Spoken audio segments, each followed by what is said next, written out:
Hi guys, it's me, Susan. It's day 107 of the Cancer Club. It's a Tuesday. I just got home from work, so I left now I like this blouse, so I left that on to do my post. Then I'm going to get changed and walk Jolie and do my upper body. I'm extremely happy with how things are going there. I can really, I've got a lot of definition, and I don't know if I mentioned that my grandson, who always loves flipping my bat, this is fabric, that's not me, flipping what we call my bat wings. I told him the other day, they're going away, and I feel really good about that. I'm working on my upper body, and he tried to flip them, and they didn't flip like they used to, so he was very discouraged about that. I don't know if he was impressed. I doubt it. But anyway, so I'm feeling good. I'm working very hard to try to gain a little control over my physical environment. My house is not cluttered, but papers are a real problem for me, and little items. And I noticed that I've developed the same habit as my dad used to have. Not quite as bad yet, but he would write notes to himself on little pieces of paper. But then the pieces of paper would accumulate, and you couldn't figure out what the notes were anymore. I remember his dresser used to be just overflowing with little pieces of paper, each one having a note of something he was supposed to remember. So I've noticed my little pieces of paper sort of piling up, so I'm going to try to deal with those. Otherwise, cancer-wise, I feel great. I have energy. My mood is fine. My sleep is fine.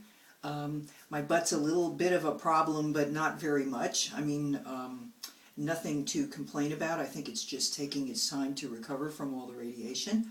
And less than a month away from my final exam on the 17th of March, so I'm looking forward to that. I'm studying very hard and trying to work as hard as I can to keep healthy and manage my weight. And I'm still hovering around the red line. I would like to go down a few pounds below. But I'm not into deprivation. That doesn't work for me. So I'm willing to take it slow.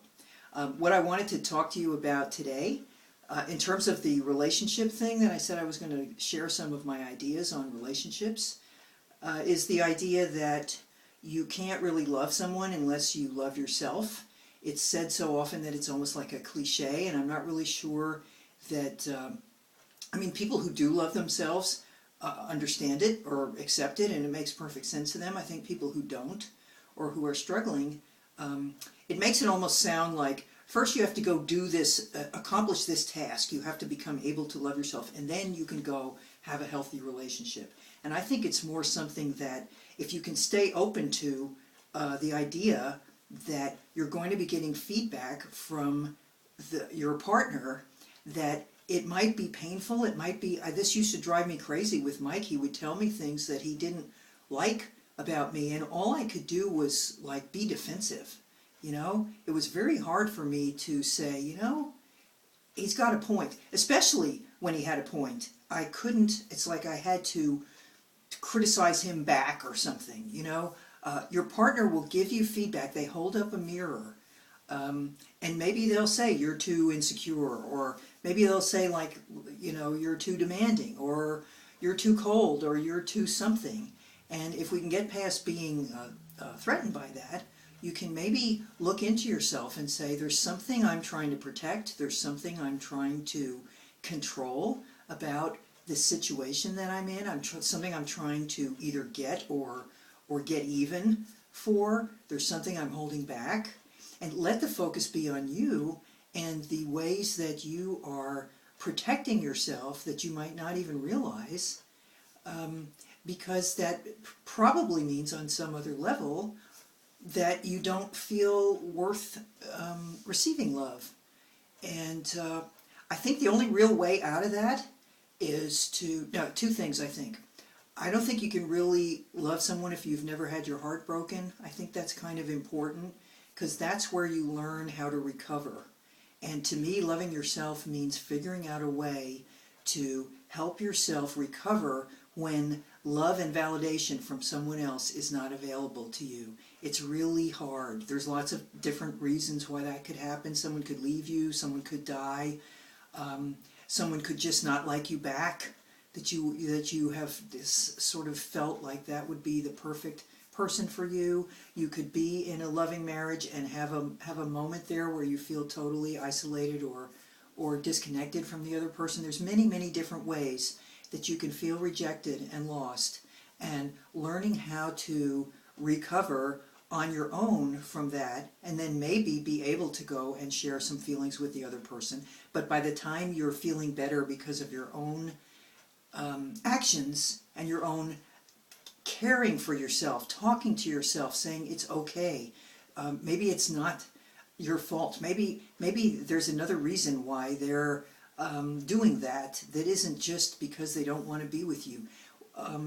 You're okay as you are. You haven't done anything really terrible, or if you have, you can go and take responsibility for that. But it doesn't mean you're not worth anything. When you can do that, then you can go and share feelings with the other person without that being basically an exercise in accusation or manipulation, or trying to get them to either be sorry that they made you feel this way, or get them to come back and take care of you. That, even if that works, that's never a secure feeling, because you've got to always be on the lookout for it to go wrong again, and for how you can get them back again. And take it from me, I've tried it.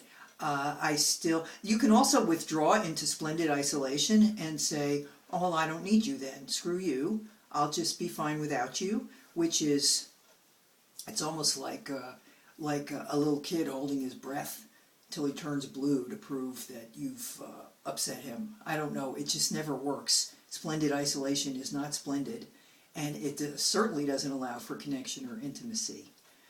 I don't know, I think just being able to feel like it's legitimate for you to want connection, but it's also sometimes not going to be available to you, and you can have feelings about that, but you can't demand or require, or you're not entitled to having someone available to validate you every time you need it. And you've got to figure out a plan B for that, or else you're going to be totally dependent on controlling other people to feel okay about yourself. So that's it in a nutshell. That may have been a little too cerebral. I'm not sure. Maybe I'll try to think of some examples or some things for next time that make that easier to make sense out of. I don't know. I was just sort of winging it, and maybe it's useful, maybe it's not. I just know that it's the way I think about things for myself, and the way I feel like I've been making strides in my personal growth and I think there's no real, you can't just sit on the sidelines and figure it all out and then go all healthy. I mean, maybe you can, but I haven't been able to do that. Go all healthy and have this perfect relationship that never runs into trouble. That has not been what I've done. I sometimes think I have it all figured out, and then I go try to deal with my partner, and it totally goes to hell in a handbasket. And then I learned something from that. And believe me, it's painful sometimes, and it's tiring, but it's so rewarding, because it means I don't have all the answers. So when I'm feeling terrible because things haven't gone my way, there's always this little light at the end of the tunnel that says, there's going to be a way out of here if you just are open to looking at yourself and not trying to only have it the way you think it's supposed to be. And it always works. Even if sometimes I have to just put on a blonde wig and do a rap song about Jolie, it always works. And that's it for this evening. I would welcome your feedback and give me some ideas if you want about other things you'd like me to talk about. And in the meantime, I will ask you to live well, laugh often, all the time if possible, and love much. And I will see you soon on the Cancer Club. Bye now.